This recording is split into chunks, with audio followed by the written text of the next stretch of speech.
എല്ലാ പ്രിയപ്പെട്ടവർക്കും സ്വാഗതം. ഇന്നത്തെ നമ്മുടെ ലഞ്ച് ബോക്സ് റെസിപ്പി വളരെ രുചിയുള്ള പൈനാപ്പിൾ റൈസാണ്.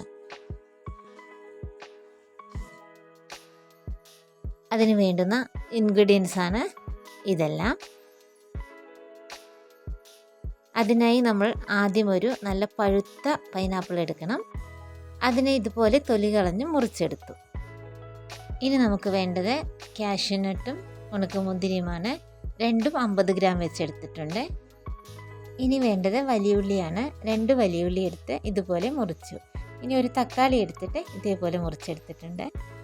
ഇത് ഇഞ്ചി വെളുത്തുള്ളി പേസ്റ്റാണ്, 1 ടേബിൾ സ്പൂൺ.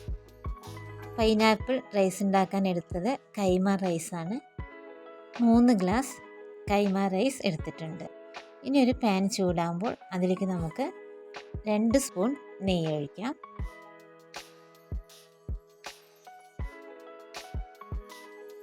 നെയ്യ് ചൂടായി വന്നപ്പോൾ നമുക്ക് കാഷ്യൂനട്ട് അതിലേക്കിടാം. അതൊന്ന് ബ്രൗൺ കളർ ആവട്ടെ. ബ്രൗൺ കളർ ആയപ്പോൾ നമ്മൾ എടുത്തു വെച്ചിരിക്കുന്ന ഉണക്കമുന്തിരി അതിലേക്ക് ഇടാം. ഇപ്പോൾ ഇത് പാകമായി നമുക്കിത് എടുത്തു മാറ്റാം. ഇനി ഇതേ നെയ്യിലേക്ക് തന്നെ നമ്മൾ എടുത്തു വെച്ചിരിക്കുന്ന ഇഞ്ചി വെളുത്തുള്ളി പേസ്റ്റ് ഇടാം. അതിനുശേഷം മുറിച്ച് വെച്ചതിൽ നിന്നും കുറച്ച് പൈനാപ്പിൾ നമുക്കിതിലേക്കിട്ട് ഇതുപോലെ വഴറ്റാം. അതിലേക്ക് നമ്മൾ എടുത്തു വെച്ചിരിക്കുന്ന റൈസ് ഇടാം. കഴുകി വൃത്തിയാക്കി എടുത്തു. അതിനുശേഷമാണ് ഇടുന്നത്. നന്നായിട്ട് ഇതുപോലെ ഒന്ന് വഴറ്റണം.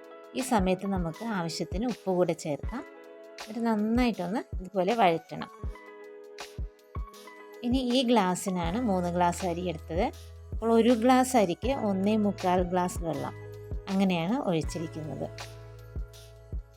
ഇനി നന്നായി ഇളക്കിയതിന് ശേഷം നമുക്കിത് അടച്ച് വെച്ച് ചെറിയ തീയിൽ വേണം വേവിച്ചെടുക്കാൻ. ഇത് നമ്മൾ മല്ലിയില എടുത്തിട്ടുണ്ട്. ഇനി ഇത് വേകുന്ന സമയത്ത് നമുക്കൊരു ചീനച്ചട്ടിയിൽ എണ്ണ ഒഴിച്ചിട്ട് നമ്മുടെ ഉള്ളി ഒന്ന് ഗോൾഡൻ ബ്രൗൺ ആക്കി എടുക്കാം.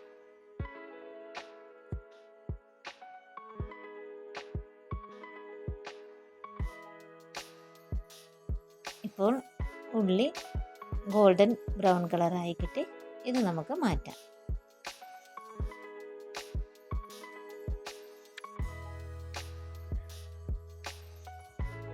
ഇപ്പോൾ നമ്മുടെ റൈസ് പാകത്തിനായി വരുന്നുണ്ട്.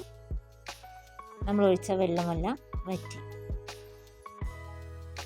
ഈ സമയത്ത് നമുക്ക് നമ്മൾ മുറിച്ച് വെച്ചിരിക്കുന്ന തക്കാളി ചേർക്കാം. ഒന്ന് ഇളക്കി യോജിപ്പിക്കാം. നമ്മൾ എടുത്തു വെച്ചിരിക്കുന്ന മല്ലിയിലയും ചേർക്കാം.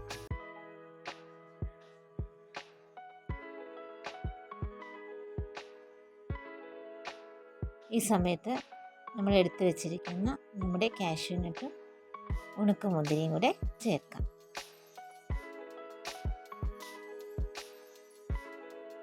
നമ്മൾ ഫ്രൈ ചെയ്ത് വെച്ചിരിക്കുന്ന ഉള്ളി ഇതിൻ്റെ മുകളിലായിട്ട് ഇതുപോലെ ഇടാം.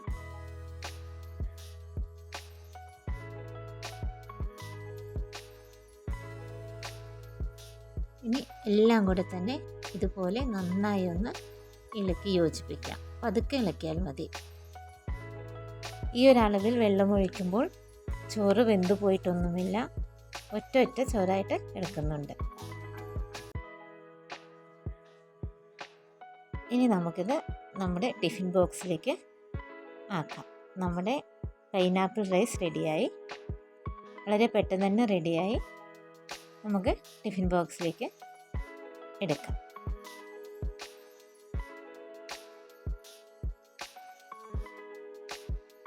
നമ്മുടെ ലഞ്ച് ബോക്സ് തുറക്കുമ്പോൾ തന്നെ പൈനാപ്പിളിൻ്റെ നല്ല ഫ്ലേവർ കിട്ടും. ലഞ്ച് ബോക്സിന് പറ്റിയൊരു ഡിഷാണിത്. ഇന്നത്തെ വീഡിയോ എല്ലാവർക്കും ഇഷ്ടമായെന്ന് കരുതുന്നു. എല്ലാവരും ഇതൊന്ന് ട്രൈ ചെയ്ത് നോക്കണം. കൊച്ചുകുട്ടികൾ മുതൽ വലിയവർക്ക് വരെ ഇഷ്ടമാകും നമ്മുടെ പൈനാപ്പിൾ റൈസ്. പൈനാപ്പിളിൻ്റെ ഗുണങ്ങളിൽ പ്രധാനം ശരീരത്തിൽ എന്തെങ്കിലും മുറിവോ ചതവോ ഉണ്ടെങ്കിൽ അത് പെട്ടെന്ന് റിക്കവർ ആകും. അതാണ് പൈനാപ്പിളിൻ്റെ ഏറ്റവും നല്ല ഗുണങ്ങളിൽ ഒന്ന്. അപ്പോൾ ഇന്നത്തെ വീഡിയോ എല്ലാവർക്കും ഇഷ്ടമായെന്ന് കരുതുന്നു.